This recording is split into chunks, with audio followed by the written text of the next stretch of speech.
बहुत समय पहले एक समृद्ध नगर था। वहाँ के लोग मेहनती और धार्मिक प्रवृत्ति के थे। नगर का राजा न्यायप्रिय और दयालु माना जाता था। पर उसी नगर में 3 ऐसे पंडित भी रहते थे जिनसे पूरा नगर परेशान था। उनके नाम थे हरिप्रसाद, दीनदयाल और रघुनाथ। तीनों बचपन से साथ थे और उनकी मित्रता अत्यंत गहरी थी।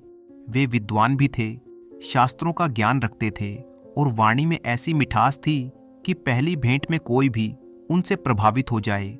परंतु उनके स्वभाव में एक ऐसी कमी थी जिसने उन्हें पूरे नगर में बदनाम कर दिया था। वे अपनी बुद्धि और चतुराई का उपयोग अच्छे कार्यों की बजाय दूसरों को उलझाने और अपमानित करने में करते थे और आनंद लेते थे। वे स्वयं को चतुर समझते थे और दूसरों की भावनाओं की परवाह किए बिना अपनी बात कह देना अपनी विशेषता मानते थे। नगर में जहां भी कोई शुभ कार्य होता, विवाह, यज्ञ, नामकरण, जन्मोत्सव या श्राद्ध, वे बिना निमंत्रण के पहुंच जाते थे। उन्हें निमंत्रण मिले या ना मिले, इससे उन्हें कोई फर्क नहीं पड़ता था। वे ऐसे आत्मविश्वास से घर में प्रवेश करते मानो विशेष रूप से बुलाए गए हों। गृहस्वामी संकोचवश कुछ कह नहीं पाता, क्योंकि ब्राह्मणों का सम्मान करना उस समय की परंपरा थी और मन मारकर उनका स्वागत करते। भोजन के समय वे सबसे आगे की पंक्ति में बैठते, थाली में परोसे गए व्यंजनों का भरपूर आनंद लेते, बार बार पूड़ी, कचौड़ी, खीर और हलवा मांगते। खाते समय वे व्यंजनों की प्रशंसा भी करते ताकि रसोई में लगी गृहिणी प्रसन्न हो जाए। परंतु जैसे ही भोजन समाप्त होता, उनकी असली आदत सामने आ जाती। वे ऐसी कोई टिप्पणी कर देते जिससे घर में कलह पड़ जाए। कभी वे कहते, आज दाल में स्वाद तो है पर नमक थोड़ा कम है, अवश्य ही किसी की नजर लग गई है। इतना सुनते ही घर के लोग एक दूसरे को देखने लगते। कभी वे कहते, पूड़ी थोड़ी कड़क है, शायद आटे में मिलावट होगी। रसोई संभालने वाली महिला अपमानित महसूस करती और परिवार के अन्य सदस्य उससे उलझ पड़ते।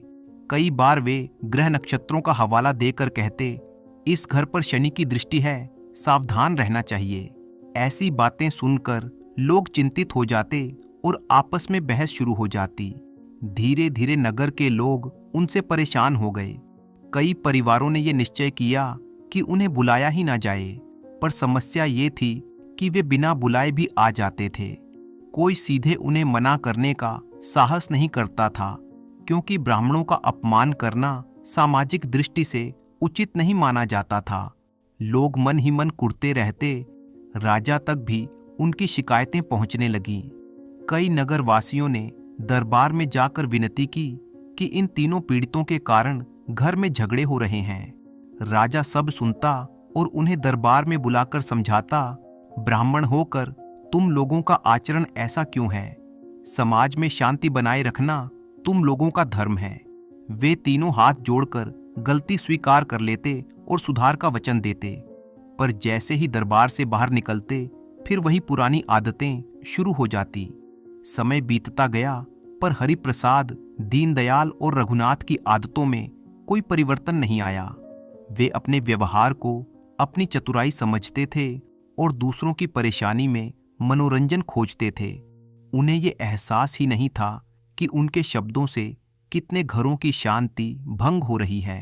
एक दिन ऐसा आया जिसने पूरे राज्य में हर्ष की लहर दौड़ा दी। वर्षों की प्रतीक्षा और प्रार्थनाओं के बाद राजा के यहाँ पुत्र का जन्म हुआ। राजमहल में उत्सव का वातावरण था। नगाड़े बज उठे, मंदिरों में विशेष पूजन होने लगा और नगरवासियों ने दीप जलाकर इस सुखद समाचार का स्वागत किया। राजा आनंद से भर उठा। उसने घोषणा की कि 11वें दिन समस्त नगरवासियों के लिए राजमहल में भव्य भोज का आयोजन किया जाएगा। राजा ने महामंत्री को बुलाकर आदेश दिया कि निमंत्रण पत्र नगर के एक एक घर में पहुंचाया जाए। कोई भी प्रजा इस आनंद उत्सव से वंचित ना रहे। पर साथ ही ये भी कहा कि हरिप्रसाद, दीनदयाल और रघुनाथ को निमंत्रण ना भेजा जाए। राजा जानता था कि उनकी आदतें इस पवित्र अवसर को भी खराब कर सकती हैं। महामंत्री व्यवस्था में लग गया। दिन बीतते गए और 11वां दिन आ पहुंचा। सुबह से ही नगर में उत्साह का वातावरण था। लोग अपने श्रेष्ठ वस्त्र पहनकर परिवार सहित राजमहल की ओर बढ़ने लगे। राजमहल को सजाया गया था, पंक्तियों में बैठने की व्यवस्था थी और रसोइये स्वादिष्ट व्यंजन बनाने में व्यस्त थे। हरिप्रसाद, दीनदयाल और रघुनाथ नगर के चौक पर मिले। उन्होंने देखा कि बड़ी संख्या में लोग एक ही दिशा में जा रहे हैं। उन्होंने एक व्यक्ति से पूछा तो पता चला कि आज राजमहल में राजकुमार के जन्म का उत्सव है और समस्त नगर को आमंत्रित किया गया है। ये सुनते ही तीनों एक दूसरे का मुख देखने लगे। उन्हें निमंत्रण नहीं मिला था। उन्हें आश्चर्य हुआ। हरिप्रसाद ने कहा, राजा बड़े आदमी हैं, कार्यों में व्यस्त होंगे, इसलिए हमें बुलाना भूल गए होंगे। दीनदयाल ने सहमति में सिर हिलाया और रघुनाथ ने कहा, चलो हम स्वयं ही चलकर उन्हें उनकी भूल का स्मरण करा देते हैं। तीनों बिना किसी संकोच के राजमहल की ओर चल पड़े। वे आत्मविश्वास से भरे थे, मानो विशेष अतिथि हों। वे उस प्रांगण में जा पहुंचे जहां भोज की व्यवस्था थी। महामंत्री की दृष्टि जैसे ही उन पर पड़ी, उसका चेहरा गंभीर हो गया। उसे राजा का आदेश स्मरण था। वो समझ गया कि यदि इन्हें रोका गया तो लोग तरह तरह की बातें करेंगे। वो उनके पास पहुंचा और आदरपूर्वक बोला, आइए ब्राह्मण देवताओं, महाराज ने आपके लिए विशेष व्यवस्था की है। तीनों प्रसन्न हो उठे। उन्हें लगा कि वास्तव में राजा ने उन्हें विशेष सम्मान देने के लिए अलग व्यवस्था करवाई है। महामंत्री उन्हें महल के भीतर एक अलग कक्ष में ले गया। वहां आसनों पर उन्हें बैठाया गया।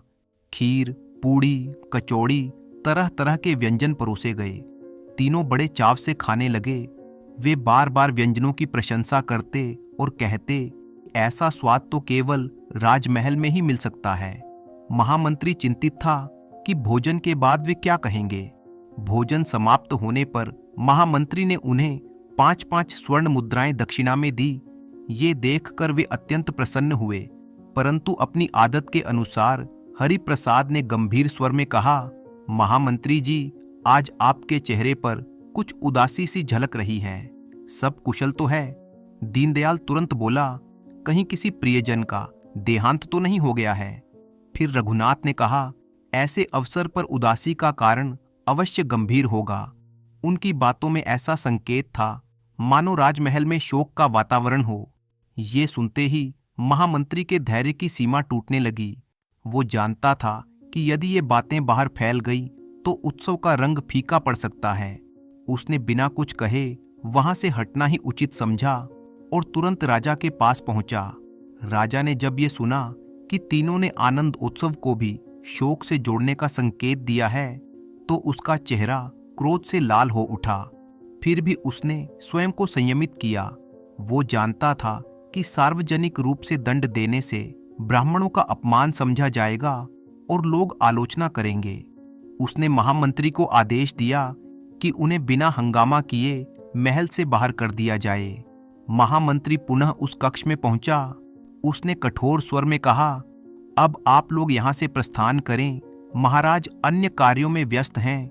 राजमहल के बाहर आकर भी वे अपने स्वभाव के अनुसार व्यंग्य करते रहे, मानो जो हुआ वो भी उनके मनोरंजन का हिस्सा हो। राजमहल के उस उत्सव के बाद नगर में शांति बनी रही, किंतु हरिप्रसाद, दीनदयाल और रघुनाथ की आदतों में कोई परिवर्तन नहीं आया। वे पहले की भांति अवसर तलाशते रहते और जहां भी भीड़ या समारोह का आभास होता वहां पहुंच जाते। उधर राजा ने भी निश्चय कर लिया था कि यदि भविष्य में उन्होंने सीमा लांघी तो कठोर निर्णय लिया जाएगा। इसी बीच दुर्भाग्य से एक दिन ऐसा आया जब राजमहल में शोक छा गया। राजा की माता गंभीर रूप से बीमार पड़ गई। वैद्य बुलाए गए, यज्ञ हवन हुए, दवाई दी गई, परंतु नियति को कुछ और ही स्वीकार था। कुछ ही दिनों में उन्होंने देह त्याग दी। राजा शोक से व्याकुल हो गया। नगर में भी शोक की लहर दौड़ गई। समय के विधान के अनुसार 13वीं के दिन ब्राह्मणों और निर्धनों को भोजन कराने का निश्चय किया गया, ताकि आत्मा की शांति के लिए पुण्य संचित हो। राजा ने महामंत्री को बुलाकर व्यवस्था करने का आदेश दिया। साथ ही सावधान किया कि हरिप्रसाद, दीनदयाल और रघुनाथ को किसी भी परिस्थिति में निमंत्रण ना दिया जाए। राजा के मन में यह भय था कि वे शोक के अवसर पर भी अपनी कटु वाणी से वातावरण को दूषित कर सकते हैं। 13वीं का दिन आया। राजमहल के प्रांगण में व्यवस्था की गई। इस बार गंभीरता का वातावरण था। ब्राह्मण और गरीब लोग महल की ओर बढ़ रहे थे। संयोग से तीनों पंडित फिर नगर के चौराहे पर मिले। उन्होंने देखा कि लोग फिर बड़ी संख्या में राजमहल की ओर जा रहे हैं। पूछने पर उन्हें पता चला कि 13वीं का भोज है। उन्हें फिर निमंत्रण नहीं मिला था। दीनदयाल ने कहा, लगता है महाराज फिर व्यस्तता में हमें बुलाना भूल गए। हरिप्रसाद ने सहमति जताई और रघुनाथ बोला, ऐसे पवित्र अवसर पर हमें स्वयं ही उपस्थित होकर अपना कर्तव्य निभाना चाहिए। इस प्रकार वे पुनः बिना निमंत्रण राजमहल पहुंच गए। महामंत्री ने जैसे ही उन्हें देखा, उसके मन में चिंता की लहर दौड़ गई। उसे राजा का स्पष्ट आदेश था, परंतु इतने लोगों के बीच उन्हें रोकना उचित नहीं था। वो उनके पास गया और बोला, आइए ब्राह्मण देवताओं, महाराज ने आपके लिए अलग से व्यवस्था करवाई है। तीनों संतुष्ट भाव से उसके पीछे पीछे चल पड़े। उन्हें वही कक्ष दिया गया जहां पहले भोज के लिए बैठाया था। इस बार भोजन सादा किंतु स्वादिष्ट था। तीनों ने भोजन किया। खाते खाते कभी वे व्यंजन की प्रशंसा करते, कभी महल की व्यवस्था की तारीफ करते। महामंत्री ने इस बार राजा के निर्देशानुसार उनके प्रत्येक वाक्य का उत्तर मुस्कुराकर दिया, ताकि वे कोई गलत बात ना कह दे। भोजन समाप्त होने पर महामंत्री ने उन्हें 10-10 स्वर्ण मुद्राएं दक्षिणा के रूप में दी। ये देखकर वे और भी प्रसन्न हुए, परंतु अपनी आदत के अनुसार हरिप्रसाद ने कहा, महामंत्री जी, आज तो आपके चेहरे पर अजीब सी चमक है। लगता है कोई शुभ समाचार है। दीनदयाल ने तुरंत कहा, क्या राजमहल में फिर कोई उत्सव होने वाला है? रघुनाथ हंसते हुए बोला, कहीं ऐसा तो नहीं कि राजकुमार के बाद कोई और खुशखबरी हो। उनके शब्दों में ऐसी विडंबना थी कि शोक का अवसर भी जैसे उपहास बन गया। ये सुनते ही महामंत्री का धैर्य समाप्त हो गया। वो बिना एक शब्द कहे वहां से निकल पड़ा और सीधे राजा के पास पहुंचा। उसके चेहरे पर क्रोध झलक रहा था। राजा ने जब पूरी बात सुनी तो उसका धैर्य भी टूट गया। शोक के इस अवसर पर ऐसी टिप्पणी करना उसे असहनीय लगा। उसने कठोर स्वर में आदेश दिया कि तीनों को तुरंत गिरफ्तार कर लिया जाए। महामंत्री कुछ सैनिकों के साथ उस कक्ष में पहुंचा। तीनों आपस में बातें कर रहे थे। महामंत्री ने कठोर स्वर में कहा, राजा के आदेश अनुसार तुम्हें गिरफ्तार किया जाता है। उन्हें कारागार में डाल दिया गया। उसी दिन पूरे नगर में ढिंढोरा पिटवा दिया गया कि 7 दिन बाद सुबह 10 बजे लाल बाजार के मुख्य चौक पर उन्हें फांसी दी जाएगी। ये समाचार सुनते ही नगर में हलचल मच गई। कुछ लोगों को आश्चर्य हुआ, कुछ को संतोष। उधर कारागार में बैठे हरिप्रसाद, दीनदयाल और रघुनाथ पहली बार निस्तब्ध थे। उनकी हंसी गायब थी। वे समझ गए थे कि इस बार बात साधारण नहीं है। 7 दिन का समय उनके सामने था और उसके बाद मृत्यु। 7 दिन बाद भोर होते ही लाल बाजार का मुख्य चौक लोगों से भरने लगा। चारों ओर सैनिक तैनात थे। बीच में फांसी का तख्ता तैयार किया गया था। ठीक 10 बजे सैनिक उन्हें कारागार से निकालकर चौक पर ले आए। उनके हाथ बंधे थे, पर चाल में अभी भी वही आत्मविश्वास झलक रहा था। भीड़ में हलचल मच गई। थोड़ी ही देर में राजा भी महामंत्री के साथ वहां पहुंचा। उसके चेहरे पर कठोरता थी। राजा ने गंभीर स्वर में पूछा, क्या तुम तीनों की कोई अंतिम इच्छा है? तीनों ने एक दूसरे की ओर देखा।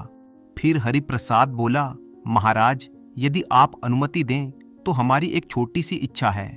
राजा ने कहा, जीवन को छोड़कर कोई भी इच्छा स्वीकार की जा सकती है। दीनदयाल ने कहा, हम चाहते हैं कि हमें आपके चारों ओर 5 मिनट तक चक्कर लगाने की अनुमति दी जाए। ये सुनकर वहां उपस्थित लोग चकित रह गए। ऐसी इच्छा पहले किसी ने नहीं सुनी थी। राजा स्वयं भी आश्चर्यचकित हुआ, पर इसमें कोई हानि दिखाई नहीं दी। उसने अनुमति दे दी।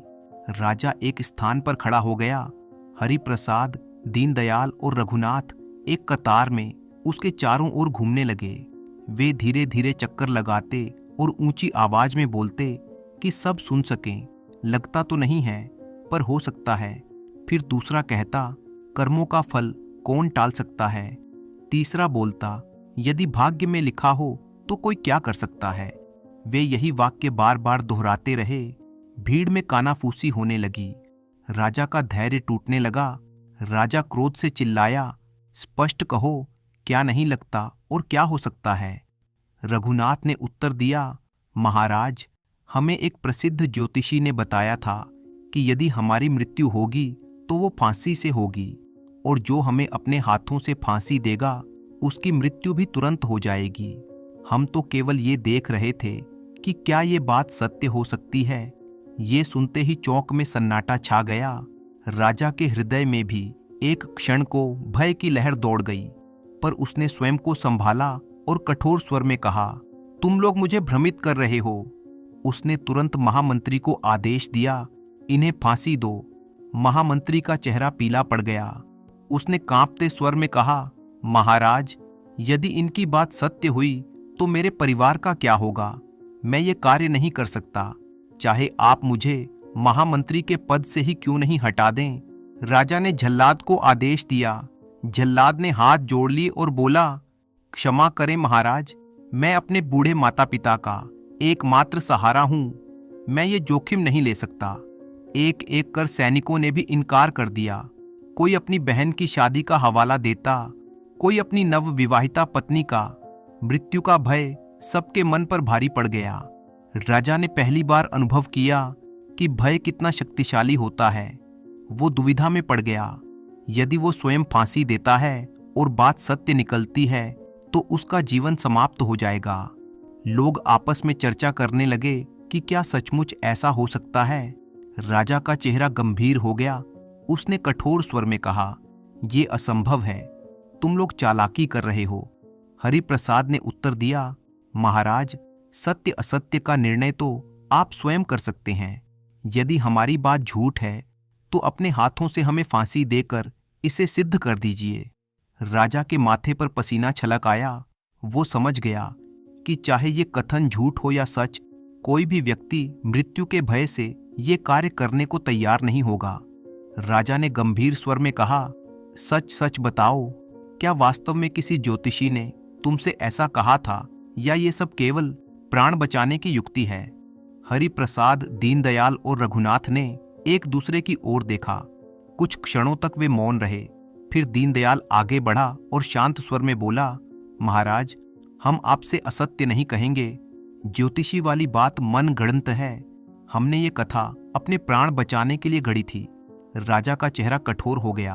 वो बोला, तो तुमने पूरी प्रजा और अपने राजा को छलने का साहस किया। रघुनाथ सिर झुकाकर बोला, महाराज, हमने अपने प्राण बचाने के लिए छल का सहारा लिया, ये सत्य है। परंतु यदि आप अनुमति दें तो हम अपने जीवन की सच्चाई भी बताना चाहते हैं। राजा ने संकेत किया कि वे अपनी बात कहें। हरिप्रसाद ने कहना प्रारंभ किया, महाराज, आप हमें धूर्त और उद्दंड समझते हैं, और ये सत्य भी है कि हमने लोगों को परेशान किया है, परंतु हम जन्म से ऐसे नहीं थे। हम तीनों बचपन से ही अनाथ थे। ना माता का साया मिला, ना पिता का सहारा। हम सड़कों पर पले, भीख मांगकर बड़े हुए। कई बार भूखे पेट सोना पड़ा। जब हम थोड़े बड़े हुए तो काम की तलाश में इधर उधर भटके। हमने लोगों से विनती की कि हमें कोई छोटा मोटा काम दे दें, पर हमारे फटे कपड़े और दीनहीन अवस्था देखकर लोग हमें तिरस्कार से देखते। कई बार हमें अपमानित किया गया, दुत्कारा गया। किसी ने हमारे सिर पर हाथ नहीं रखा, किसी ने हमें अपनापन नहीं दिया। रघुनाथ की आंखें भर आईं। उसने कहा, महाराज, जब मनुष्य को बार बार अपमान और उपेक्षा मिलती है तो उसका मन कठोर हो जाता है। हमारे साथ भी यही हुआ। हमने सोचा, जब दुनिया हमें रुलाती है तो हम भी दुनिया को रुलाएंगे। जब हमें सम्मान नहीं मिला तो हम दूसरों के सम्मान को चोट पहुंचाकर ही संतोष खोजने लगे। हमारी शरारतें उसी कड़वाहट की उपज थी। कई लोगों की आंखें नम हो गईं। हरिप्रसाद ने आगे कहा, महाराज, हमने कई बार आप तक पहुंचने का प्रयास किया। हमें लगा कि यदि राजा तक हमारी बात पहुंच जाए तो शायद हमें कोई काम मिल जाए, पर दरबार तक पहुंचना आसान नहीं था। कभी पहरेदारों ने रोका, कभी हमें घंटों प्रतीक्षा करनी पड़ी। एक दो बार जब हम आपके सामने पहुंचे भी तब आप राजकार्य में व्यस्त थे। हमारी बात अधूरी रह गई। धीरे धीरे हमने आशा छोड़ दी। राजा ये सब सुनता रहा। उसके मन में अतीत के कुछ दृश्य उभरने लगे। उसे याद आया कि कभी कुछ अनजान युवक सहायता मांगने आए थे, पर वो अन्य कार्यों में उलझा रहा था। संभव है वे यही तीनों रहे हों। दीनदयाल ने कहा, हम ये नहीं कहते कि हमने जो किया वो उचित था। हमने गलत राह चुनी और लोगों को दुख पहुंचाया, परंतु हमारी भूलों के पीछे वर्षों का अपमान और पीड़ा छिपी थी। यदि हमें समय रहते सहारा मिलता तो शायद हम अलग होते। चौक में अब पहले जैसा आक्रोश नहीं था। लोग आपस में बातें करने लगे। राजा का चेहरा अब कठोर नहीं रहा, उसमें विचार और पश्चाताप की झलक थी। उसने धीमे स्वर में कहा, यदि ये सब सत्य है तो दोष केवल तुम्हारा नहीं, हम सबका भी है। एक राजा का कर्तव्य है कि वो अपनी प्रजा के दुख को समझे। यदि तुम्हें समय पर सहारा मिलता तो शायद आज ये दिन ना आता। राजा ने कुछ क्षण विचार किया, फिर बोला, तुमने छल किया, ये अपराध है, परंतु आज तुमने सत्य स्वीकार किया और अपने जीवन की पीड़ा हमारे सामने रखी। ये साहस भी कम नहीं है। अब मैं तुमसे पूछता हूँ, यदि तुम्हें जीवन दान दिया जाए तो क्या तुम अपने व्यवहार में परिवर्तन लाओगे? तीनों ने एक साथ हाथ जोड़ लिए। रघुनाथ बोला, महाराज, हमें केवल एक अवसर चाहिए। हमें कोई छोटा सा कार्य दे दीजिए। हम अपने परिश्रम से जीवन यापन करेंगे और कभी किसी को दुख नहीं देंगे। यदि हम फिर गलती करें तो जो दंड दें स्वीकार होगा। उनकी वाणी में पश्चाताप और विनम्रता थी। राजा ने तीनों को अपने पास बुलाया। उनके बंधन खुलवा दिए गए। फिर उनसे कहा, तुमने अपनी बुद्धि का उपयोग अब तक लोगों को उलझाने में किया। यदि वही बुद्धि राज्य और प्रजा के हित में लगाओ तो उससे बड़ा पुण्य कोई नहीं होगा। आज से तुम तीनों हमारे विशेष सलाहकार नियुक्त किए जाते हो। तुम सीधे हमारे पास आ सकोगे और जनहित के विषयों पर अपनी राय दे सकोगे। पर याद रहे, ये अवसर तुम्हें विश्वास के आधार पर दिया जा रहा है। यदि फिर छल हुआ तो दंड कठोर होगा। तीनों ने झुककर राजा के चरण स्पर्श किए और कहने लगे, महाराज, आपने हमें नया जीवन दिया है। हम इस विश्वास को कभी टूटने नहीं देंगे। राजा ने महामंत्री को आदेश दिया कि तीनों के रहने और भोजन की उचित व्यवस्था की जाए। जब तक स्थायी प्रबंध ना हो, वे राजमहल में अतिथि के रूप में रहेंगे। अपने राजा के उच्च विचारों को सुनकर वहां मौजूद सभी नगरवासी उनकी जय जयकार कर उठे। महाराज की जय हो। उसके बाद तीनों पंडितों ने कभी किसी को परेशान नहीं किया और अपने चतुर दिमाग को राजा के साथ मिलकर राजकार्य और प्रजा के हित के कार्यों में इस्तेमाल करते हुए आनंदपूर्वक दिन गुजारने लगे। तो इसी तरह की कहानियां देखने के लिए आप चैनल को सब्सक्राइब कर लीजिए।